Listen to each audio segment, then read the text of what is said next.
Welcome back to Cyber Sea of Galilee, DSMME. Sister Mercedes, you are back and you are on. And tell us about today, would you? Well, today is the Feast of St. Francis, which I think you probably all already know, because he's such a beloved saint of the church and he's so wonderful. And we know that he's from Italy, he's Assisi.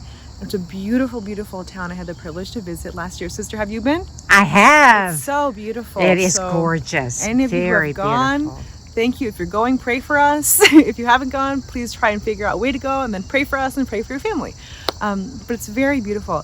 And as we probably all know, he was born to an affluent family in Italy and had a beautiful moment of conversion, left everything he had, went out to start preaching to the poor and preaching to all for the poor, and had a few wonderful men who followed him to go around preaching to the world, which is wonderful. But I wanted to also mention a relationship with another preacher, which is, of course, Saint Dominic. Ah. So Saint Dominic and Saint Francis were actually friends. Aww. They met when they were going along a path similar to this in Italy on the way to a church council. And it's very beautiful because they're contemporaries, actually. So you think about it, they're both, these wonderful founders of orders in the early 1200s, preaching in very different ways, very different charisms. So preaching to the poor for the poor to help them on St. Francis' side. On St. Dominic's side is for the salvation of souls in learning and developing that beautiful spirit of understanding and cultivation of love for the church and knowledge and truth. So we have these beautiful pair that are friends. I wanted to tell you something a little bit about myself, which you're actually going to learn a lot about me throughout all of my little reflections, which is beautiful. And I'm originally from New York. And I first met religious life in the Franciscan Friars of the Renewal, known as the CFRs, in New York City. And it was my first moment of seeing and encountering and working with young, habited, religious, joyful. They were my age. They were wonderful. They loved the church. They loved those who they ministered to and encountered. And that was so beautiful to me and so attractive to me. And I had never considered religious life, so that was a very big deal. But the thing is, I knew I was not Franciscan.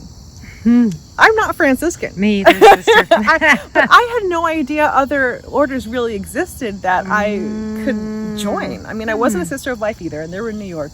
But the Franciscans were really the witness for me that drew me to the religious life. Beautiful. But I'm not Franciscan, so I figured I don't have a vocation, right?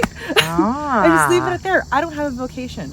So I kind of like to think about it as Saint Dominic was in heaven, and he's friends with Saint Francis. And he was saying, hey, that's one of mine, pointing to me. Ah. But he turned to Francis and said, hey, can you help me? Oh, beautiful, because that's sister. where the Franciscans were. And they were so supportive of my vocation. And they supported me when I went on our discernment retreat. I went on a February retreat. We have 3 a year, November, February, and April. So I went on the February one. You're all welcome to join the November one coming up soon. And I went to that February retreat, and I knew that I was actually meant to be a Dominican, even though I never met our community before that. Aww. And the Franciscans were so supportive of me. Amazing. And they supported my vocation from the very beginning and onward, even up till now. I have Franciscan friar friends that I've kept in touch with in the CFRs. And I just love that because it just shows such a beautiful relationship between St. Francis and St. Dominic, the Franciscans and the Dominicans, that they're not competing. They're not competing. They have their own charisms to build up the church, and they're beautiful and they're wonderful and lived out in fidelity. They really build up the church and all of those within it. And this complementarity, like the church needs both of us, and we need to live it fully. And it's a beautiful thing to see how that's interacted in my own life and continues to do so, and that of my sisters, really. And so I just wanted to give you that additional insight into the friendship of St. Dominic and St. Francis as it still is lived out today between these communities and all the different communities in the church that are building up the church with their own charisms, because the church is a beautiful mother and allows for all these beautiful charisms to be lived out to build up the body of the church and to minister to everybody and bring souls to Christ.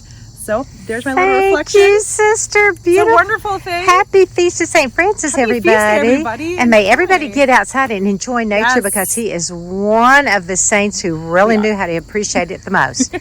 God bless Wonderful. everybody. Thank God you, bless you. sister. Bye-bye. Sister?